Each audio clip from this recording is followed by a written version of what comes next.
जय भीम दोस्तों, आज भी ये सवाल उठाया जाता है कि डॉक्टर भीमराव अंबेडकर ने जब दूसरी बार शादी की तो एक ब्राह्मण महिला से क्यों की।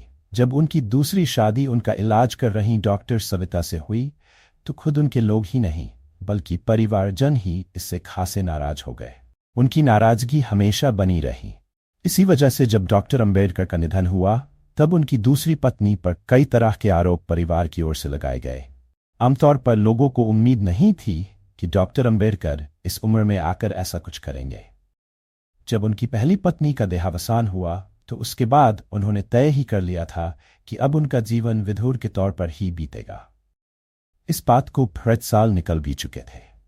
वर्ष 1947 के आसपास बाबा साहेब डायबिटीज और ब्लड प्रेशर से काफी परेशान थे। पैरों में दिक्कत पड़ने लगी थी। समस्या इस कदर बढ़ी कि उन्हें गंभीरता से इलाज की सलाह दी गई। मुंबई की डॉक्टर सविता ने इलाज शुरू किया। डॉक्टर सविता मराठी ब्राह्मण थीं। वह पुणे के संभ्रांत मराठी ब्राह्मण परिवार से ताल्लुक रखती थीं। ऐसे ब्राह्मण परिवार से जिन्हें चित्पावन ब्राह्मण कहा जाता था, यानी सबसे कुलीन ब्राह्मण। सविता पढ़ने में काफी कुशाग्र थीं। पुणे से आरंभिक पढ़ाई के बाद उन्होंने मुंबई से MBBS किया। हालांकि डॉक्टरी शुरू करने के बाद डॉक्टर सविता ने भी यही सोचा था कि वह अविवाहित ही रहेंगी। जब वह डॉक्टर अंबेडकर का इलाज कर रही थीं तब उनकी उम्र 38 साल थी। हालांकि वह अपना काम इतनी बखूबी करती थीं कि एक अच्छे डॉक्टर के तौर पर उन्होंने अपनी पहचान बना ली थी।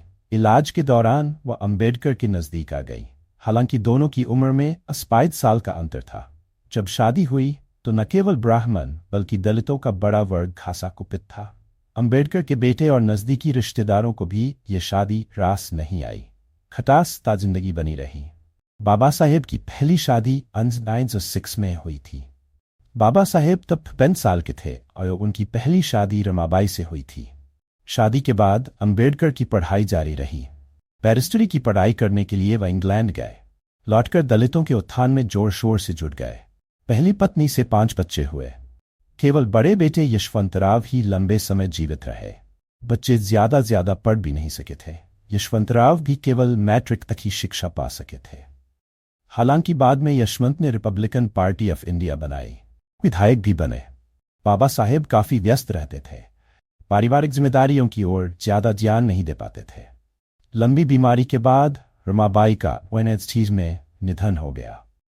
अगले 18 सालों तक बाबा साहेब ने विवाह के बारे में सोचा भी नहीं। 1960 के दशक के आखिर में वह जब भारतीय संविधान को बनाने में व्यस्त थे तभी स्वास्थ्य की जटिलताएं उभरनी शुरू हुई। नींद नहीं आती थी। पैरों में न्यूरोपैथिक दर्द रहने लगा। इंसुलिन और होम्योपैथिक दवाएं किसी हद तक राहत दे पाती थीं। इलाज के लिए वह बंबई गए। डॉक्टरों ने सलाह दी कि उन्हें अब ऐसे साथी की भी जरूरत है जो न केवल पाक कला में प्रवीण हो बल्कि मेडिकल जान वाला भी हो, ताकि उनकी केयर कर सके। चूंकि डॉक्टर सविता बेहद समर्पित तरीके से इलाज कर रही थीं, लिहाजा वो उनके करीब भी आ गए थे।